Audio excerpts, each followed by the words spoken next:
हाँ जी, आज हम जानेंगे राज्य मानवाधिकार आयोग के बारे में। राज्य का जो जिसका हम जानते हैं कि 1999 में इसकी वो अधिसूचना जारी होने के बाद 23 मार्च 2000 को इसने कार्य करना शुरू किया था। और 99 का चक्कर महिला के चक्कर, महिला वाले में भी 1999 था, ध्यान रखना। अब हम देखते हैं कि ये किस अधिनियम के तहत, 1993 का अधिनियम, उसके तहत अध्याय 5 के तहत धारा 21 में इसका जिक्र किया हुआ है। अब हम ध्यान रखेंगे कि मानव भटक गया।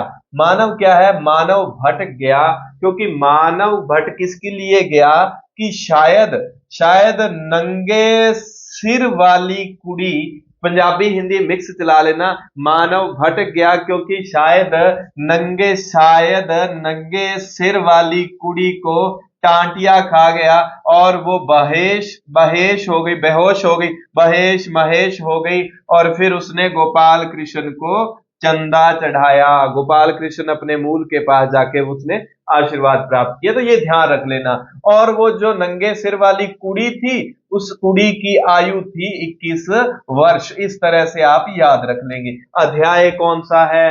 अध्याय 5 है। इस तरह से आप इसको याद रख लेंगे। वर्तमान में जो अध्यक्ष है गंगाराम मूलचंदानी हैं। ये कार्यवाहक वाला स्लाइड में मैंने दिया हुआ है सारा। सूचना वाले पे बात करते हैं अब हम। सूचना 2005 का जो अधिनियम था, उसकी धारा 4, उसके अध्याय 4 की धारा 15 ध्यान रख लेना।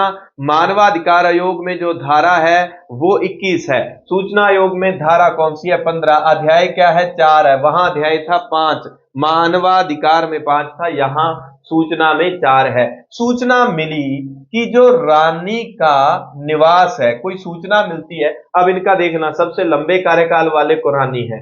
तो सूचना मिली कि रानी, मैं ये पहला अक्षर इसलिए बोल रहा हूं ताकि आपको ट्रिक में याद रहे कि ये कौन से आयोग की ट्रिक है। सूचना मिली कि रानी का जो निवास है वहां पर कोई रेश हो रही थी बड़ी गुप्त तरीके से, और उसमें बड़े लठ बजाए गए थे। सूचना मिली कि रानी का जो निवास है वहां पर रेश हो रही थी गुप्त तरीके से, वहां पर लठ बजाए गए। ML लाठर जो है वर्तमान में इस आयोग के मुखिया हैं। तो इस तरह से आप इसको याद रख लेंगे। और इससे पहले हमने जो पढ़ा था, ये पढ़ा था महिला आयोग कि रिया ने सुर लगाए तारा रा रा। तो उसमें ये जरूर ध्यान रख लेना कि अधिनियम 1999 की धारा 3 के तहत, महिला आयोग धारा 3 के तहत है। सूचना आयोग में अध्याय 4 है और मानवाधिकार में अध्याय 5 है।